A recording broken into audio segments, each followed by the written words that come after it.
श्रियकान्ताय कल्याणनिधये निधयेऽर्तिनाम् श्रीवेङ्कटनिवासाय श्रीनिवासाय मङ्गलम्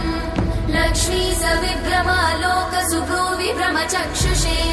चक्षुषे सर्वलोकानां वेङ्कटेशाय मङ्गलम् श्रीवेङ्कटाद्रिशृङ्गाग्रमङ्गलाभरणाङ्ग्रये मङ्गलानां निवासाय श्रीनिवासाय मङ्गलम्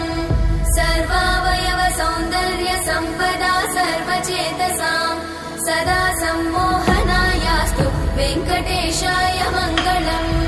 नित्याय निरवध्याय सत्यानन्दचिदात्मने सर्वान्तरात्मने श्रीमद् वेङ्कटेशाय मङ्गलम् स्वतः सर्वविदे सर्वशक्तये सर्वशेषिने